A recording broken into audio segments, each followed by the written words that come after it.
So welcome everyone. Thank you for joining our final webinar in this series. This is number 9 of 9 webinars in the Entrepreneurship series, 3 weeks. We've had so much talent in front of us and amazing alumni. My name is Audrey Lavoie. I'm an alumni career advisor at URI.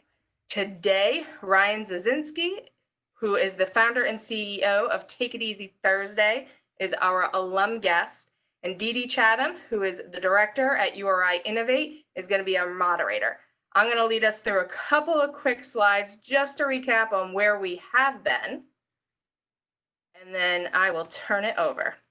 So what we're talking about, this series is all based off of the idea of access. So a lot of people are really interested in the idea of starting a business, and they're curious and they've always dreamt about it, but they're not sure where to start, and it's something that sounds intimidating. And so what we're talking about, what we've talked about for 8 webinars now, is what's the right thing for you.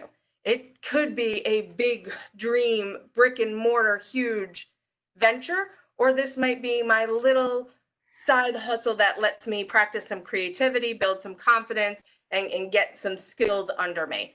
It could be the little to no cost, or it could be a high cost venture. It's really what it is about is what works for you. In this session, we record all our sessions. So tomorrow I'll follow up with everyone. I'll share any notes, I'll share the slides, and I'll share the recording so that way you can go back and revisit. This is a great opportunity for you to connect. Ryan has a ton of experience that you're going to hear about in a real big variety of areas. So this is something to capitalize, ask him questions live. He's happy to answer. And then the conversation, as our disclaimer, the conversation is based off of personal experience. So this is not meant to be a one-on-one advising session, but really a conversation and some fun sharing. So I said this is the 9th webinar. We've had 3 different phases. Phase 1 was all about ideas. This was about doing a self-assessment and starting to say, what is it that drives me? What are my motivations? Also, what are my talents? What are my opportunities? What does my network look like? What does the industry that I'm either interested or in look like? We had 5 different speakers that week. We broke this down into a few different types and kind of categorized these businesses, but a lot of self-assessment. Second phase was all about the resources. So we have these ideas, but once again, that intimidation factor of I don't know where to start. And it might be refining my idea. That was one big topic that we talked about. And somebody who had utilized the process with mentorship to start to say, okay, let's find something that really can be that tangible product. There are so many resources, and we're in this great time where there's national resources. And then here in Rhode Island, we have a ton of different resources. We also were talking in this series on that phase 2 about the business model canvas. So starting to take those bubbly ideas and make them a little more tangible, be able to talk about them more clearly, and be able to start building that network of who's going to help me with it. And then phase 3 is this week, all about the logistics. So we have a plan, but how do we act upon it? And there were the basics of starting to have a name, being able to register with the state, getting a tax ID, knowing and doing some research if I need a license or a permit for it. We talked a lot about business structure because I think this is part that can be really frustrating and confusing. You want to make the right decision. And so we had some great speakers say, you want to maximize, you want to choose the structure for the intent. And while that might be something that's confusing if you've never done it before, if we go back to some of the professionals, making sure we have a bank, having a really good accountant, talking to a lawyer, investing in those relationships at the beginning so that we can really save money in the long run. And then our guests. And today I'll turn it over to Dee and Ryan for our next phase. Thank you for joining us, Ryan. Absolutely. Happy to be here. Yeah, thank you, Audra, and thank you, Ryan, for being so generous. I really appreciate the time and for your generosity in sharing your time and talents with us this morning. I'm thrilled to be able to introduce you to the group. Ryan is a very engaged and active alumni. He was awarded the Young Alumni Group awarded him the 10 under 10 award a couple, was it 2 years ago, something like that, not too long ago, and he's stayed, ever since. He studied biomedical and electrical engineering while he was here at URI, found his way to New York University, Stern School of Business, and learned a whole lot there about business analytics and data science while earning his MBA. He's coming to us this morning from Hoboken, New Jersey, where he lives these days, and with a wealth of experience that he's really, so many skills that he's brought to bear on all of his current activities. So he's really, I would say, becoming quite an expert in e-commerce. He is an active inventor with, in the truest sense of the word, with his, actually has a patent and paper published in the area of customer engagement, machine learning, using machine learning. He knows quite a lot about crowdfunding and digital marketing. And so I think there's going to be a wealth of sharing going on this morning. And then the thing I'd like to add is we've had the opportunity, like all of these sessions, there's a lot of work behind the scenes. So a lot of multiple touch points, and Ryan generously gave like a full hour conversation with me ahead of time, but then also has been going back and forth with Dee Dee and I about slides and creating his own slide to really show and map out his career. What every alum is different, all their businesses are different, but I kind of start to see some themes. And in the conversations I've had with Ryan, the themes on really following the interests in a genuine way. So these being true to what you're going to be able to do your best at, give your best, and what you are interested in, and then the relationship maintenance to always have some other opportunities and always be able to keep learning. Great. He's pulled a lot of this together with a company that he's formed, an LLC that he's formed called Take It Easy Thursday. And it's really, as he says here, is a catch-all for a lot of his personal businesses and projects. A lot of this has come about from the way he has really become an expert networker, and that's like a lot of what we'll be talking about today.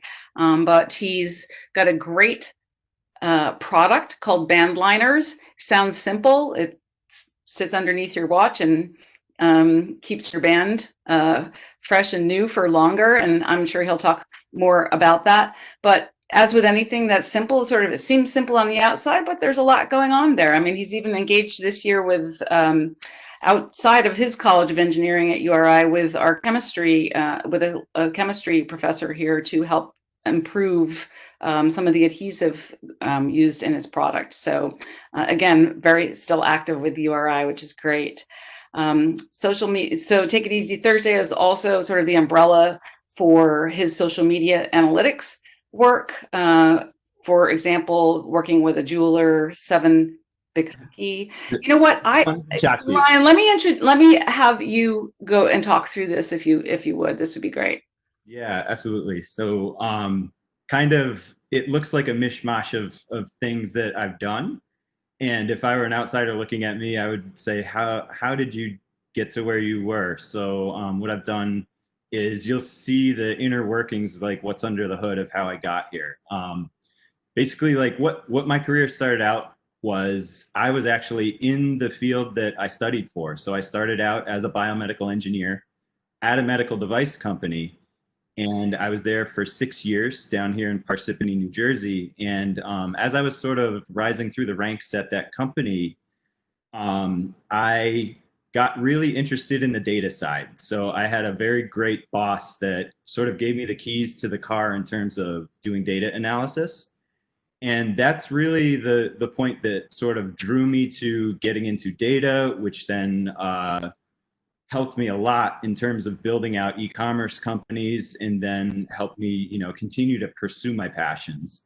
But really how that all came together, it really is networking. And I've always been curious about how people got to where they've achieved. So, you can do that by reading books. You can do that by, reaching out to them cold to, just flat out ask them how they got there.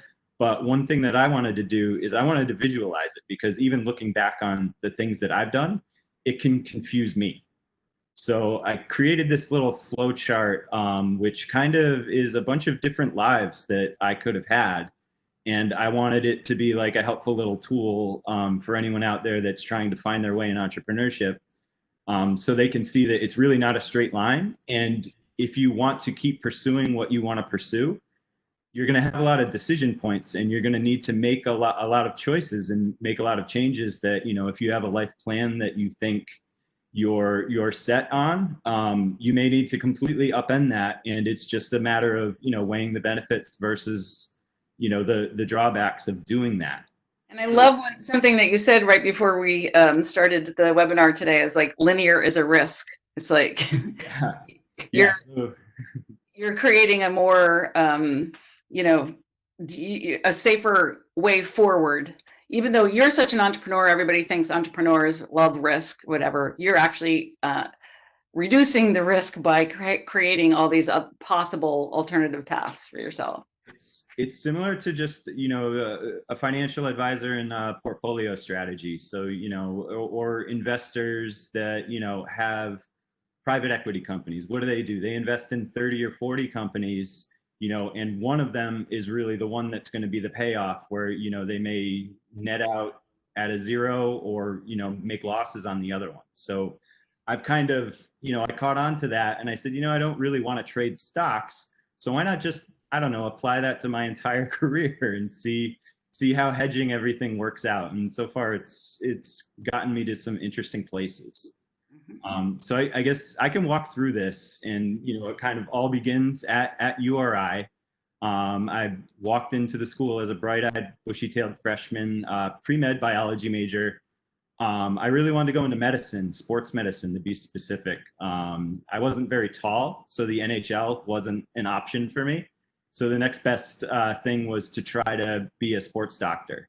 So that's where networking really started, because I knew to get into medical school, one of the things that you really need are relationships and recommendations and research.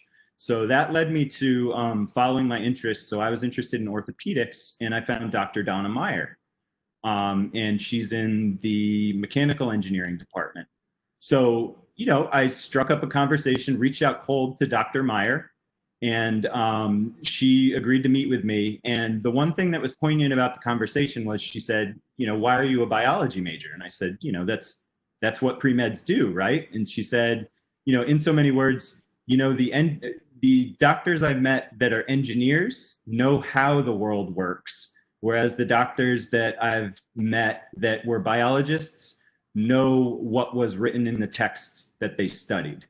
Now, that's not to take anything away from, the doctors that have taken the traditional biology route, but I really like the idea of actually understanding how things worked and being able to build things. So, that was sort of the first point where, networking with Dr. Meyer got me to change my major. So I switched over to engineering. I still found myself on the pre-med track, and the next step from that, again, is, you want to do some shadowing and get some experience with a physician. So that's where I pulled my personal network in my hometown, and I was able to get a shadowing position for a month with a local orthopedic surgeon. And, I enjoyed the time, but one thing that he mentioned at one point was, listen, you can go into medicine, but I'll tell you from experience that if you go into business, you'll make more money and have more fun. And I mean, at the time I don't want to say I was offended by that, but I said, I want to work in medicine. I'm not all about money and having fun. That's not what I want to do with my career. But it stuck with me. And as I progressed through the engineering curriculum and really had to hammer all this math and everything into my head, I found myself being more interested in the business side of medicine. So he was actually a lot more wise than I initially gave him credit for. So that doctor, again, caused me to sort of rethink my path. And I really had the realization that it was the business side of medicine that interested me more even than the patient side. So, you know, being a person that always wants to be doing good, if I was going to be concentrating more on my medical business than on my medical patients, I figured that the medical business side is where I should have focused. So again, I changed my career path. So I graduated with biomedical and electrical engineering degrees, and I went into the medical device industry as opposed to pursuing a medical degree. And that was really eye-opening. I really enjoyed the corporate environment when I first started. But then I came to understand what the corporate environment was, and you know, sort of getting locked into that. It sort of narrows your horizon. So that's where the next step was, how can I sort of broaden my career? And that usually for someone in corporate is, you know, getting an MBA. If you want to, you know, climb the ladder in the business world, that's a great way to do it. So I was fortunate enough to get into NYU's Stern program. And at that point, my eyes were opened just from orientation, where really the messaging they gave us in business school, and I mean, this is, you know, every business school, is it's not so much the fundamentals that you're going to learn there. You can learn the fundamentals at any business school, or you could even do it, you know, with courses that you can find just on the internet. What they really impressed upon us was you're joining a network. And, you know, with NYU, it was a network of 80,000 alumni around the world in positions that, you know, were very high up. So what they said was, you're going to get a business education, but you're really part of the club now. And that's where, you know, my horizons sort of really expanded, because business school is a networking event in and of itself. Do you have any comments on that, Dee Dee?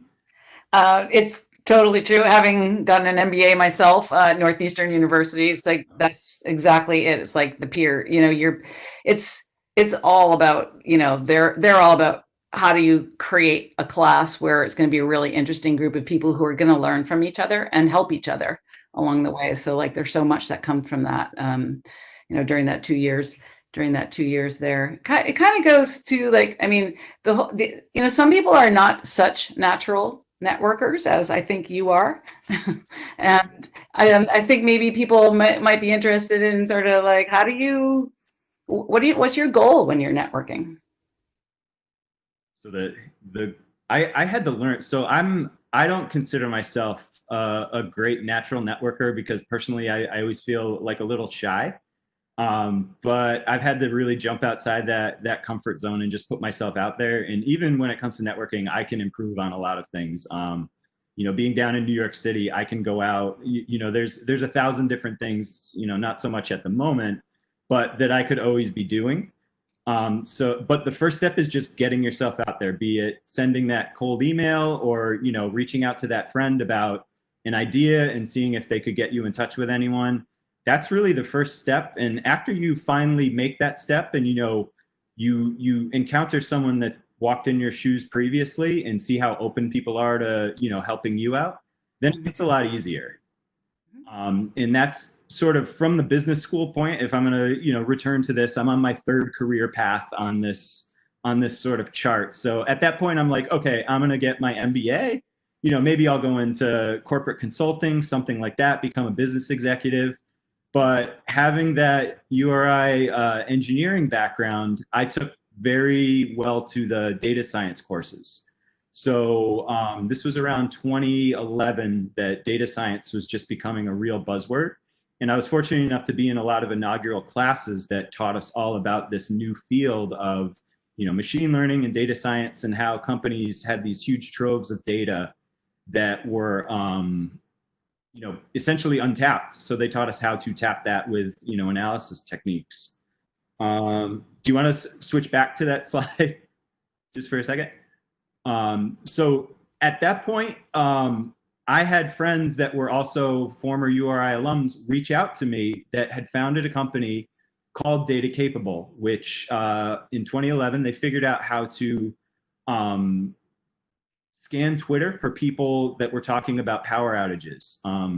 my friends were in the utility industry previously, and they got the idea that we could find power outages faster than power companies if we looked on Twitter. Because, you know, what's the first thing people do when something annoying happens to them? They don't call the power company when their lights go out. They go on Twitter or Facebook and they're like, oh, power's out, something like that. So they had a really cool idea. And what I saw was, being in the program that was teaching me all these data science and methodologies, I was able to help them sort of launch their company, because they had the idea and they had the ability to program, but they didn't understand the algorithms that needed to be used to really process the data.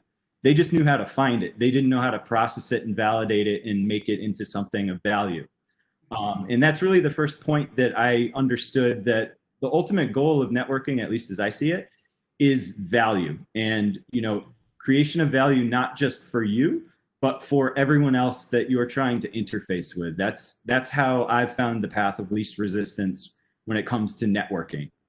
Yeah, I mean, sometimes it can be, you know, a way that you can form a really good relationship. If you're looking for how can you help them, as much as you're looking for like, what are you going to take away from this relationship, then, you know, you take away all of the sort of superficial networking that happens, and it becomes real. Yep. And that's kind of where, I don't know if that came naturally, or, you know, I read a lot. You know, I read as many books as I can read about, you know, entrepreneurs and people that have come before me. And you sort of, you know, there's transactional relationships, and then there's relationships that you can actually grow with. And I've always just preferred relationships that I can grow with. And it just makes life easier, I feel, when you're trying to help someone and it's mutual. It's a lot easier to grow the pie. So, you know, getting to the fifth career that I said, okay, I had friends that had started a company. So to me, that was actually real.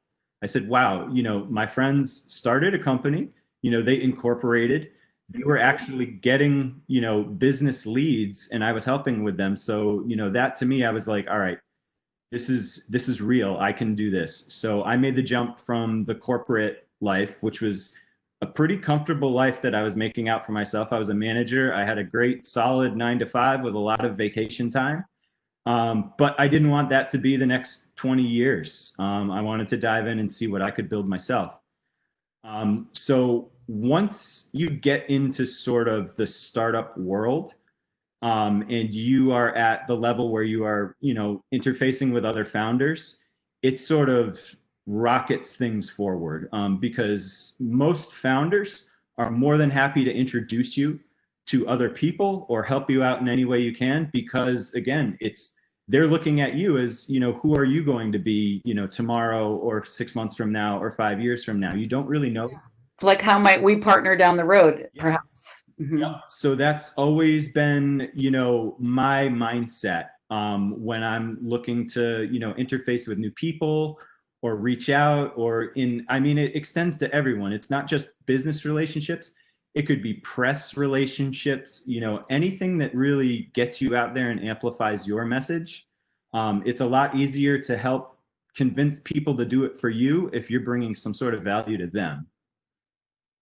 So to kind of go through these last career timelines that I abandoned, and it sounds like that's when you really got addicted to being an entrepreneur or founder. Yeah, because you meet all these people that are doing amazing things, and it also puts you on the spot, because, you know, it's like, well, what are you doing?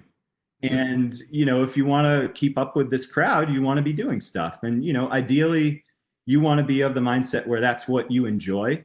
I enjoy doing lots of things. So it worked really well for me. But, you know, it's also not for everyone. So, you know, hopefully seeing this, maybe for some people that want a more linear path, maybe this helps them see that this is kind of what it takes. You do have to do lots and lots of things and sort of reinvent yourself many times to kind of get to where you want to be.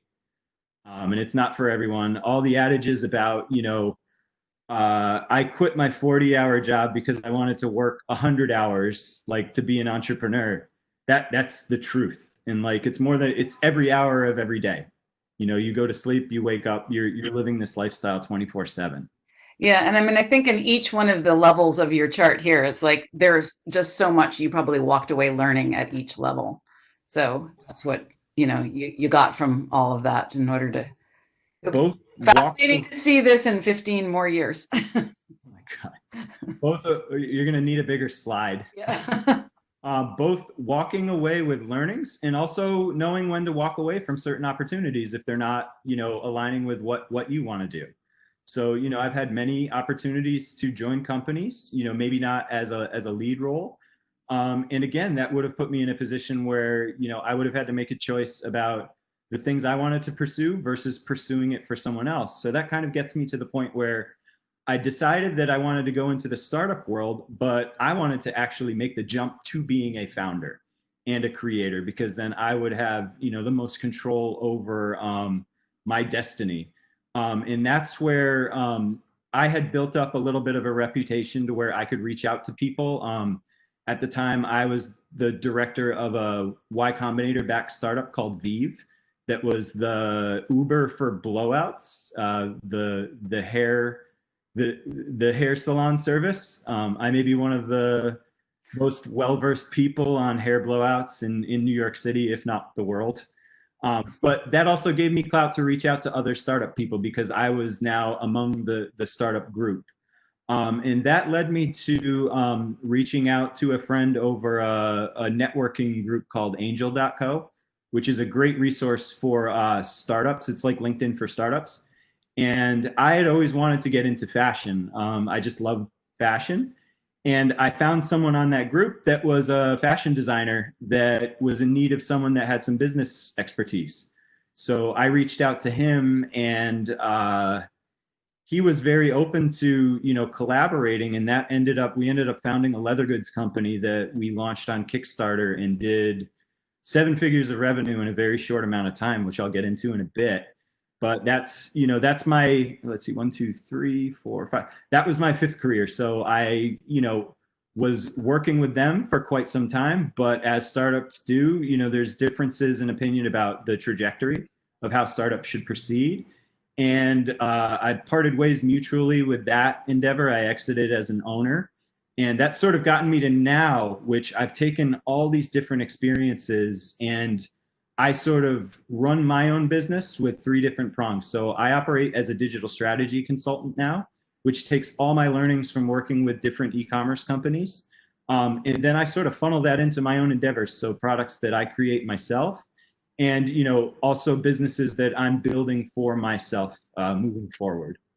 So that's. So Brian, I'm going to have you touch upon that again, because we have a question that specifically says, do you have a personal brand?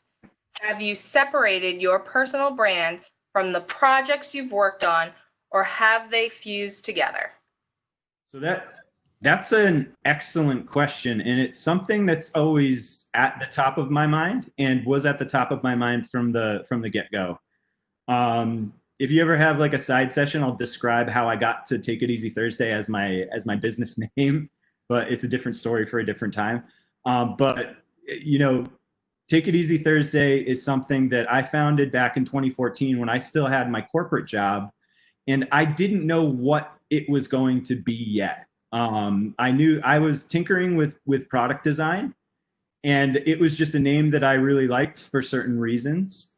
And that was sort of the genesis. And it was also, I like Take It Easy Thursday because it's something that I wanted to do every week. I found that if I really busted my butt during the week, that, come Thursday, I could sort of chill out and just get ready for the weekend. So I was like, if taking it easy on Friday is great, I've done an even better job if I'm doing it on Thursday.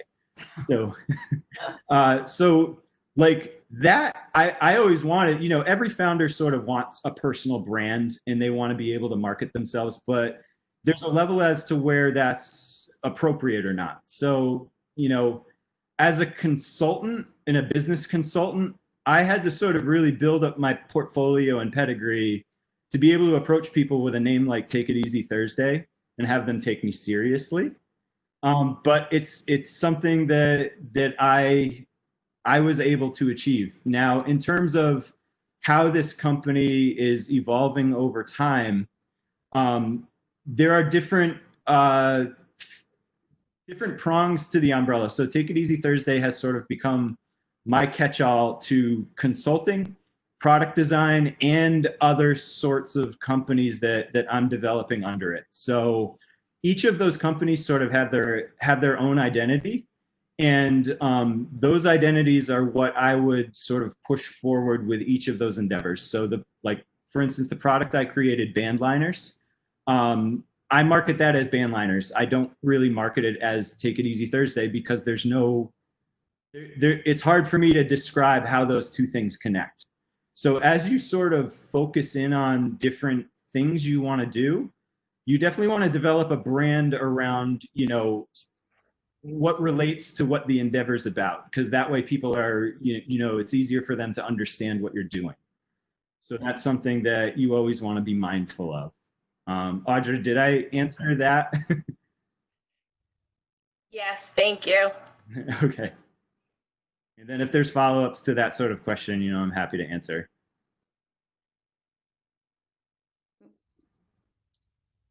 So you've touched on a lot of these, Ryan, but want to give a chance to go back too and say, here are these names and here are some of those major accomplishments that came with them. So these significant parts of really getting momentum in that career move. Yep. Yeah, absolutely. And you always want to be looking back on your career and what you've achieved, especially if you're a solo entrepreneur, because you're the only one that can really recognize it.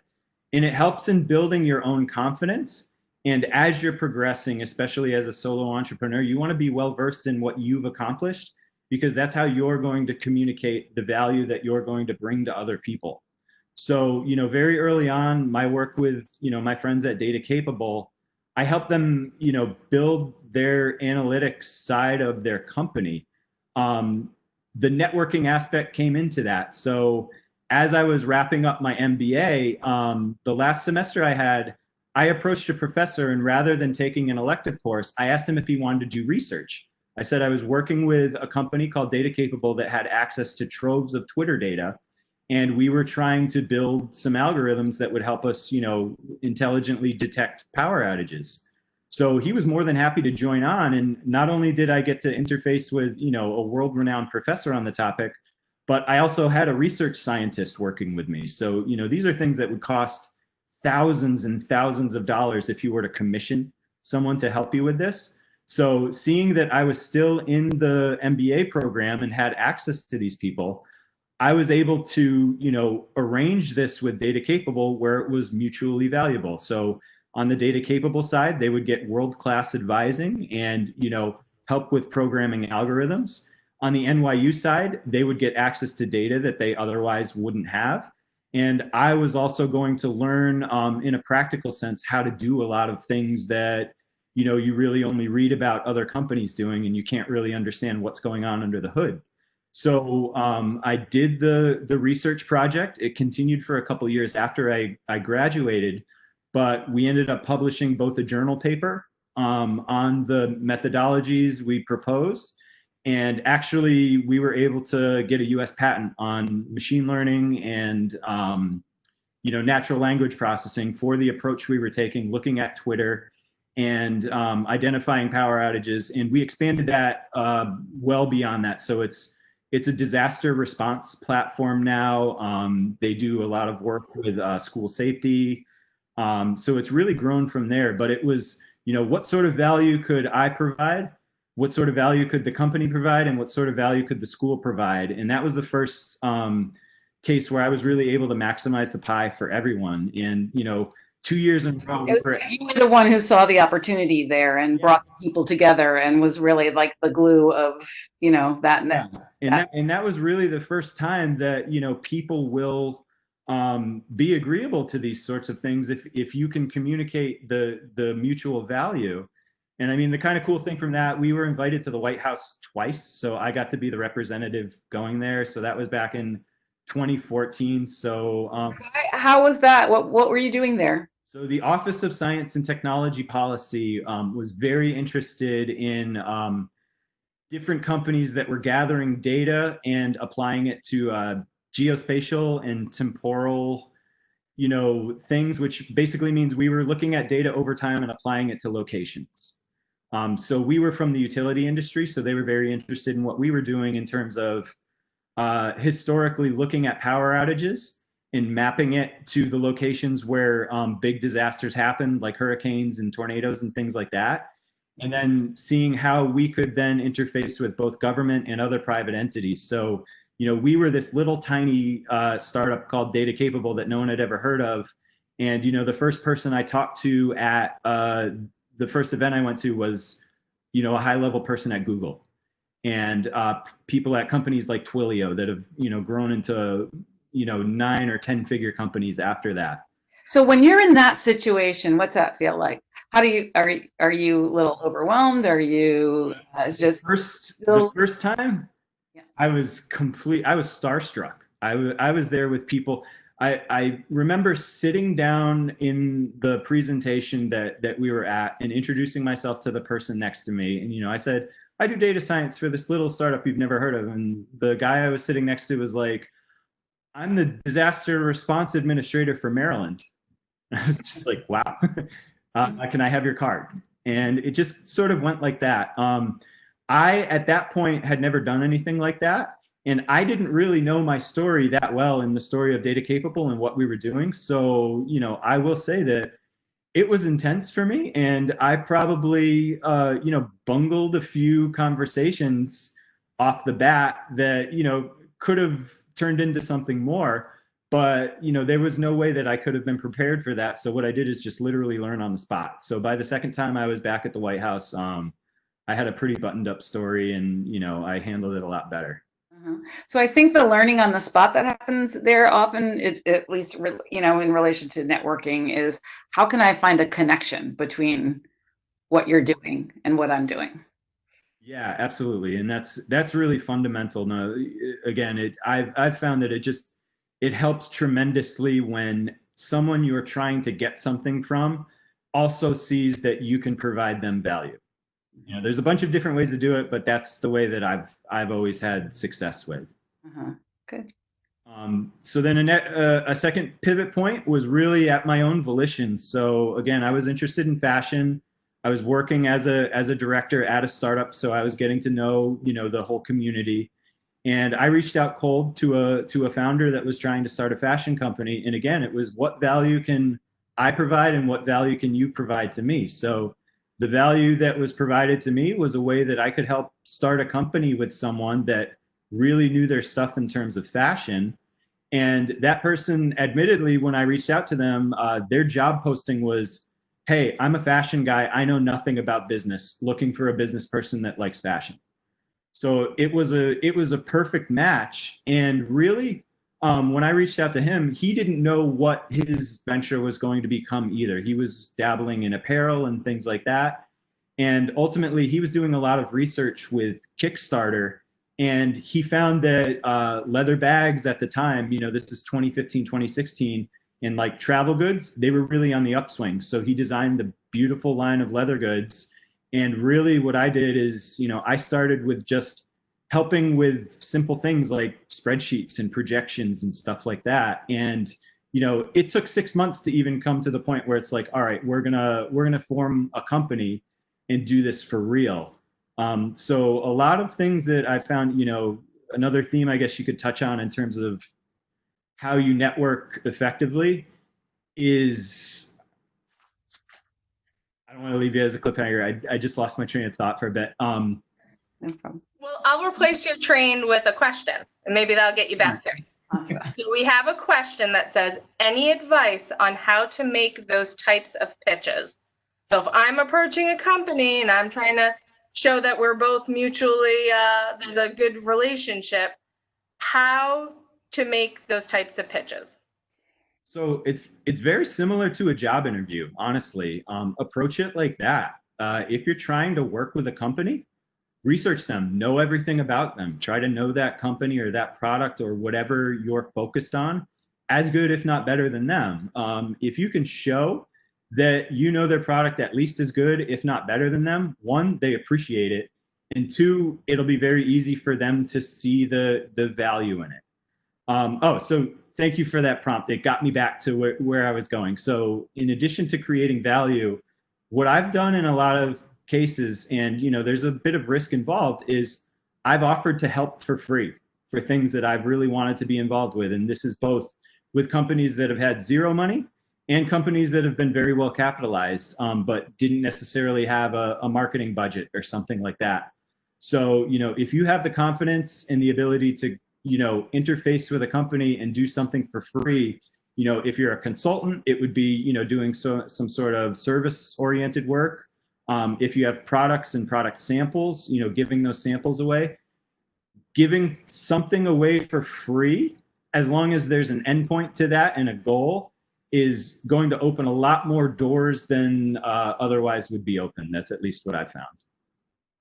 So Ryan, you've said two things that are really strong opportunities, and they reiterate what one of our previous speakers had said. And one was talking about your personal experience about being a student and what doors that opened. And that was what someone else had mentioned too, saying, when you're a student, you can capitalize on that because you're already active in these networks and you're not a threat. Like, people are willing to invest in your education. And the second one is, Ryan's high up in this career and has really made all these opportunities, but even being at his level, still being willing to say, all right, I will do something for free so that you can see the value in my work, but I know the value of my work, so I'm going to create a parameter around that. Yeah, the parameter is the most important part, because there are, lots and lots of people out there that will gladly take your free work. And you also have to be aware of, what cards you're showing when you're doing these sort of initial relationships, because you don't want to give away the farm. If I approach someone, I'm tactful about it. There's a reason why I want to work with them. And, you do want to go into those sorts of relationships with your own goals, and be very aware of, what they're going to ask from you, what you're able to give. And, if there's a point where they're going to just say, hey, thanks for everything, we just hired someone for half the rate that you wanted, or, they go in a completely different direction. So yeah, so in addition to like knowing how to balance your energy and your time, it's, when's the end point there where it doesn't make sense anymore? Yep. Yeah. And, you can't be afraid to bring that up at any point. If you find that, you're doing something for free, and, it could be for a relative's company or, a really big organization, you have to keep that on the radar, always, be it like, after a few weeks or a few months, always revisit and be like, so what are you thinking? Where's this going? Because otherwise you could end up wasting a lot of your time, at the very least. And, at the very most, you could be giving away your own trade secrets, and also just losing out on money that you could have otherwise been making. Mm-hmm. So that's sort of along the lines of, what do you not do in networking? What I don't do in networking is, if I want to reach out to someone and I have no reason for reaching out to them other than I need something from them, I typically just won't do that. And that's sort of my own personal philosophy. Once I found that I could sort of get out and sort of follow my passions, just by default, I'm always looking for, people that are in the industries and areas that I want to work in anyway, or are already, producing products that I like. So that's the biggest, non-starter for me. If I have nothing to offer them, then I typically don't try to reach out. Mm-hmm. Do you have other examples? I'm sure there's a million different things that I've just automatically turned down relationships, and haven't thought a thing about it. But it goes, kind of hand in hand with time prioritization too, right? It's it's like, is this getting me closer to a goal that's important to me right now? Yep. And especially when you're on your own, one of the things that really hit home for me when I walked away from the corporate job, and at that time, one of the only things I had going was the Bandliners product that I had recently started selling. Waking up one morning and saying, am I going to be able to support myself selling stickers? Like, how many stickers do I need to sell to get to where I was and then, grow a company out of that. So being mindful of your time and also being mindful of the reality of just gravity. It takes a lot of money to run even a very small company. Even to pay yourself a salary and your own personal overhead is quite a bit. And that was something that, you only find that out, I feel, trying to start a company yourself. And it's just how expensive it is. And I can sort of touch on that, throughout this entire slide.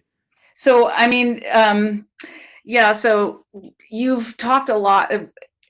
It's interesting. You always seem to be referring to your, what I would call partners, as friends. Like you started a lot of businesses with friends. Yep. And so, I mean, kind of this question that we have on the screen now, when do I need to become an official business? Like, how do you know it's time to do something here? And whether it's just, a product idea that you have, or whether it's some friends that you're talking about, let's get this venture going. So to become, it's easier if you're a solo entrepreneur, because then you don't really get into like splitting up partnership and equity and things like that, which that can stymie a relationship right out of the gate. Becoming an official business, I mean, the IRS would have their opinion about when you should do that, and founders would too. As soon as you're at the point where you're either creating something of value in terms of intellectual property, or you're going to start taking money from people, I would say, it's as early as you can, at least incorporate yourself as an LLC, or whatever sort of fits what you see yourself doing, and that's sort of to protect you, to sort of separate your personal matters from business matters. And then it becomes a lot more clear in terms of establishing partnerships with people. So what I've seen, and I even did this myself, is early on, like, people get so excited about, oh, I'm incorporating my LLC, and like, this equity is going to look like this, and these partnerships. You want to do that. It's necessary, but you also want to be very mindful, because when you're first starting out a company and you have no idea whether or not it's going to be successful, you don't want to let those details really, really hold you up or sour relationships before they even get a chance to start getting underway. But it is good to, form yourself as some sort of entity.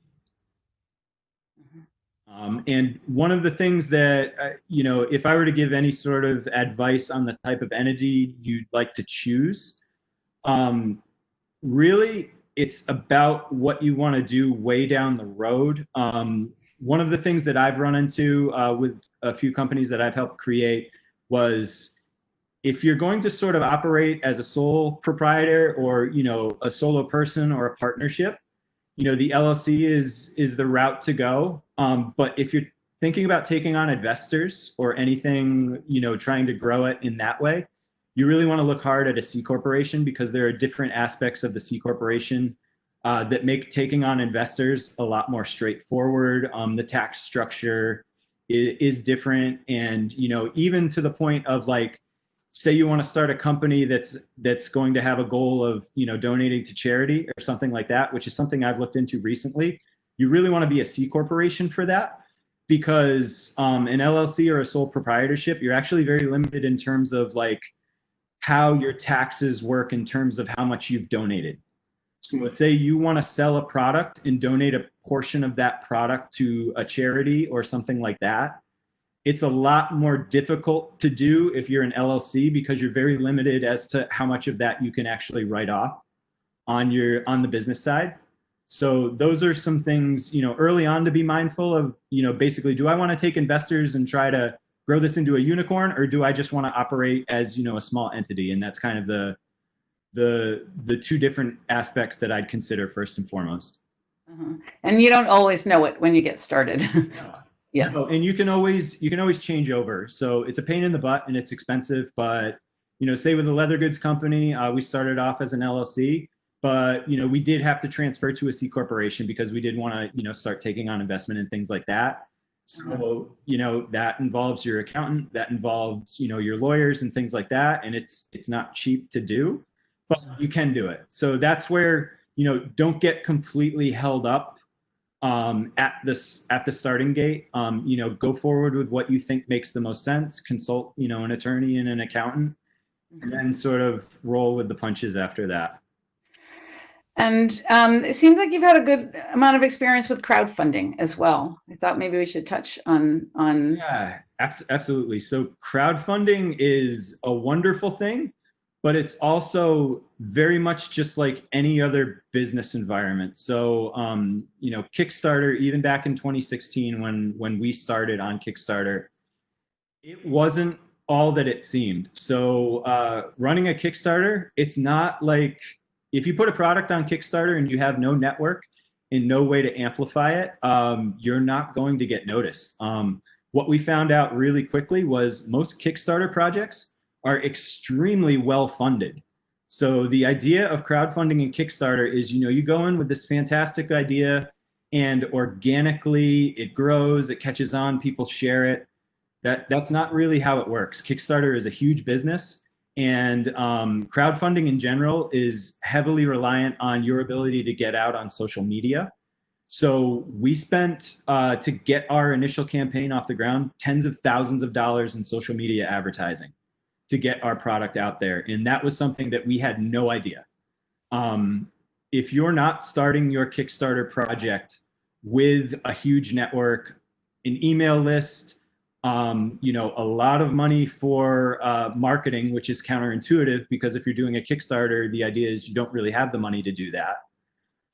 It's something that you need to be very well aware of.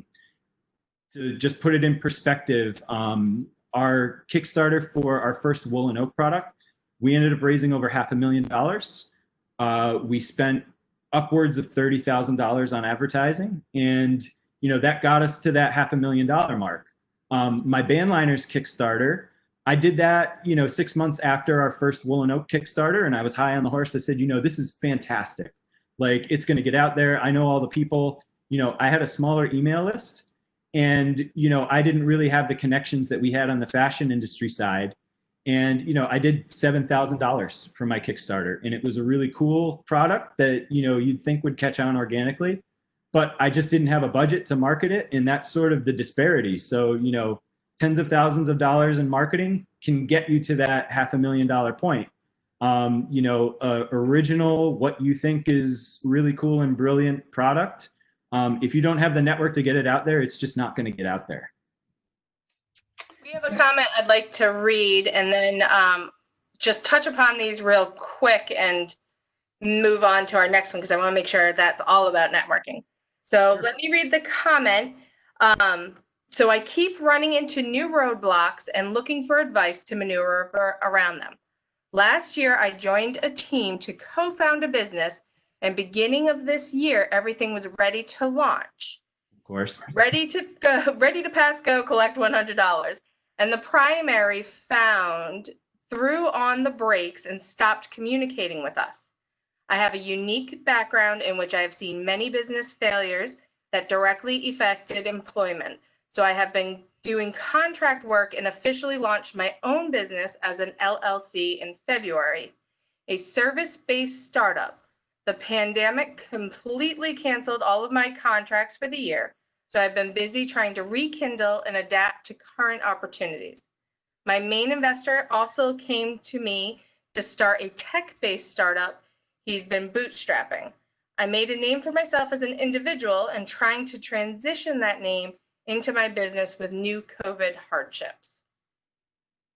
Welcome. I know this is an individual that I've known for a few years. Definitely has a unique background, lots of different talents and skills, and very interesting. So these ups and these downs, but also I think really a question on how do I make moves when partners that I'm counting on fall through, and hey, how do I continue to grow or find a business when all of a sudden everything I had planned for shifted? In this case, due to COVID, but it could have been a different environmental shift. Yeah. So Well, welcome to the club. And I can tell you that I'm also a member of that. Part of my, income stream is consulting revenue. And, I've had a few of my contracts canceled. I've even had one of my clients that's now a former client, not even pay their final consulting fee to me. So, you're not alone in this. The way that I've always tried to hedge is, try to operate in multiple verticals. So, try not to be married to one industry. And for me, it was, I have a product of my own that I can sell. So that's one thing. So I have services that I can offer, digital strategy consulting. So that's another thing. Building other ventures, under my own umbrella. I've tried to get it so I have 2 or 3 different potential streams of revenue that I can bounce between. And that's sort of how I'm weathering this storm as well. This has affected everyone. No one in the world knew that this was going to happen. And really the best advice is always try to think ahead. I lived through 2008. I graduated in 2008 into a horrific economy. And I never wanted to be in that position again. So I've always tried to have at least like 2 or 3 different avenues that I could use to, continue supporting myself and, feeding myself and things like that. So that's sort of the advice. Just keep at it, keep grinding, keep looking for new things and meeting new people. You'll eventually find someone. And if you can communicate the value you bring to people, people will call you. So the positive side of COVID is I've had a lot of people reach out to me that I otherwise wouldn't have worked with that are looking for people to help them. They had to scale back their own teams, but for me as a part-time consultant, I can help them. So you get 5 or 10 little consulting jobs that can eclipse the revenue from a single big consulting job. So Ryan, can we just touch on this last question on the slide, and then I want to get to the networking slide. But you've gone through the patent process. Do I really need one? Is this going to stop me from doing business while I wait through the process? Is it worth it? That's the $1 million question. And looking over this last night and creating notes, the conclusion I came to is the only thing that's guaranteed with a patent is it will be expensive. So getting a patent, I went down the patent process for a very silly product that was a device you could attach to your tie to clean your eyeglasses. And I spent around $7,000 on that. And I had someone at the patent department making me jump through hoops because a baby bib had a similar mechanism to attach it to a baby's t-shirt. So that patent, I had to abandon it because it was getting extremely expensive. Conversely, our patent for data capable machine learning, GE had actually failed to secure a patent for what we were trying to do. And miraculously, our patent came through without a single office action from the US Patent Office. We fell out of our chairs when we saw it. That's incredible. It was unbelievable. Congratulations on that. Yeah, thank you. So, I mean, patents, you need to be wary. If you have a product that you think is unique and you want to patent, you need to be very wary about putting it out in the public domain. So you want to submit your provisional patent before, telling or broadcasting it to anyone, because you'll step on your own foot if you get it out there before that. So submitting a provisional patent is easy. It gives you a year of protection from the point that you file the patent. So provisional patents, yes, do it if you want to protect something, but really weigh the expense and costs associated with, going through the full patent process, because patents are very expensive. They need to be maintained. And even if someone infringes on it, if they have a lot more money than you have, they'll just bleed you dry in court. Mm-hmm. So that's kind of my advice on patents. It's expensive. And if you have a good product worth protecting, start with the provisional. I mean, I think that we've probably answered a number of the questions on this last slide, and we're coming down to the last minute or two of our hour. So, yeah, I mean, if there's something in particular that you wanted to make sure you got to say, Ryan, before we jump off, I think a piece maybe that we didn't quite get to that we see on here is when do you know it's time to tell other people about your business? As long as there's no IP that you're trying to protect, you have to get it out there. Start telling people right away, and that's gonna help you, because you need to get comfortable with selling yourself and being the person that's in the forefront. A lot of the CEOs that I advise now, they don't get themselves out there enough. You need the network to get your product out there. You do hit points where, organically you'll blow up somewhere, but those are few and far between. The rest of it is you just doing the legwork. Yeah, I think there's a lot of people hesitate to talk about their idea before it's ready. Or they think maybe somebody's going to steal their idea, but it sounds like what you're saying is get it out there, just start talking about it. You got to get it out there. Believe me, if someone wants to steal your idea, they're going to have to put in the same amount of work that you're going to have to put in. And a lot of people, they're not going to do that. So you just got to press forward and be the first one that does it. Fantastic. Thank you. The question before we end off, the question I really wanted to get to was this line between being genuine and being too salesy. Because when we spoke before, what really had impressed me on this networking is that you've had a lot of opportunities that you've taken advantage of and created just through that genuine connection, but at the same time, not forgetting there's always a piece to it. So what's the line? How do I do it? How do I always be networking? How do I always be sharing my talents, but without coming in with some hard sales pitch? Yeah, so I have a couple points that I can sort of summarize with. So kind of the theme that I've been trying to hit on is I keep my interests aligned with any potential partner or customer. So that makes it easier for me. Therefore, we both maximize the outcome. So they want to work with me because I have something to bring to them.